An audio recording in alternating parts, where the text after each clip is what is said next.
En Colombia se está desarrollando una crisis ecológica y de seguridad pública como ninguna otra, y su origen, la verdad, es bastante insólito.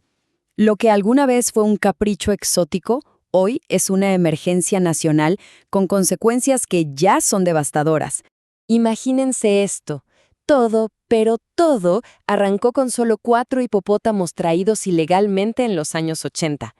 Hoy, esa pequeña población se ha descontrolado de tal manera que se convirtió en una amenaza muy seria y ha obligado al gobierno a considerar soluciones, bastante drásticas. Para entender bien esta situación tan compleja, vamos a verla en 4 partes. Primero, la dimensión de la emergencia. Después, la crónica de esta invasión. Luego, el impacto directo en el ecosistema. Y finalmente, ¿cuál es la respuesta oficial a todo esto?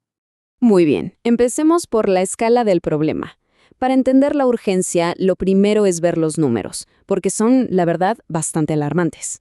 Actualmente, se calcula que hay unos 169 hipopótamos. Es una población que ha crecido sin ningún tipo de control en un ecosistema que no es el suyo, sin los depredadores naturales que en África, por ejemplo, mantienen su número a raya. Pero lo que más preocupa es la proyección. Miren este gráfico. Si no se hace algo ya, se estima que para el 2030, la población podría superar los 430 individuos. Es un crecimiento exponencial que amenaza con hacer colapsar por completo los ecosistemas locales. Entonces, la pregunta es obvia. ¿Cómo llegamos a este punto? Porque esto no pasó de la noche a la mañana, ¿eh? Fue el resultado de décadas de acciones y, sobre todo, de inacción.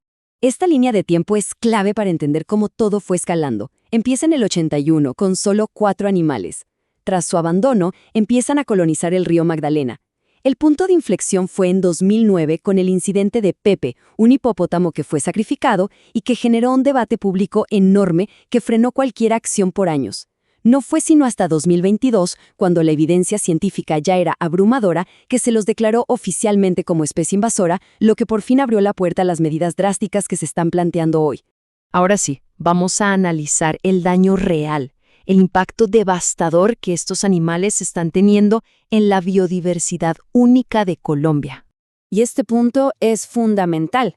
Los hipopótamos no son solo habitantes pasivos, no, son una fuerza transformadora que rediseña activamente el entorno, pero de una forma destructiva para las especies que sí pertenecen a ese lugar. Y aquí vemos el efecto en cadena. El manatí, un mamífero acuático súper vulnerable, ahora es desplazado. La tortuga de río, una especie endémica, ve cómo sus nidos son destruidos. Peces como el bocachico se mueren, literalmente, por la falta de oxígeno en el agua. Y la nutria de río pierde su hábitat. Es un ataque directo a toda la cadena alimenticia local. Pero el daño no se queda solo en los animales. Su apetito voraz arrasa con la vegetación acuática. Su enorme peso compacta el suelo de las orillas, causando erosión. Y sus heces, que pueden ser hasta 60 kilos por animal al día, alteran por completo la química del agua, agotando el oxígeno y, en pocas palabras, envenenando el hogar de las especies nativas. Y no podemos olvidar la seguridad pública. Los hipopótamos son considerados uno de los animales más agresivos del mundo. Ya existen informes de ataques a pescadores y a las comunidades que viven cerca del río Magdalena, lo que convierte esta crisis ecológica también en una crisis humana. Finalmente, llegamos a la respuesta oficial. Frente a un problema de esta magnitud, el gobierno ha tenido que diseñar una estrategia que es tan controversial como, según los expertos, necesaria. El plan de manejo tiene 3 pilares. El primero, y el más urgente, es el sacrificio controlado o eutanasia. En paralelo, se va a seguir intentando la esterilización y también la reubicación a santuarios internacionales. Entonces, ¿por qué darle prioridad a una opción tan fuerte? La respuesta está en la viabilidad y en la urgencia. El sacrificio controlado es la única medida que puede reducir la población de forma inmediata y frenar el daño ecológico en seco. Las otras opciones, como vamos a ver, tienen obstáculos casi imposibles de superar. Y este número lo explica casi todo. El costo de esterilizar a un solo hipopótamo puede llegar a los $50,000. Ahora, si multiplicamos eso por más de 160 animales, sin contar lo difícil que es capturarlos, el desafío económico se vuelve evidente. La reubicación es igual de compleja y costosa. Simplemente no es viable a la escala que se necesita. Y con esto cerramos. Volviendo a la pregunta inicial. ¿Puede una solución tan drástica corregir un error histórico?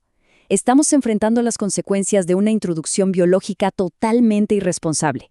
La situación actual obliga a tomar decisiones muy difíciles, sopesando el destino de una especie invasora frente a la supervivencia de ecosistemas enteros y la seguridad de la gente. La respuesta no es nada sencilla, y la pregunta queda abierta para la reflexión.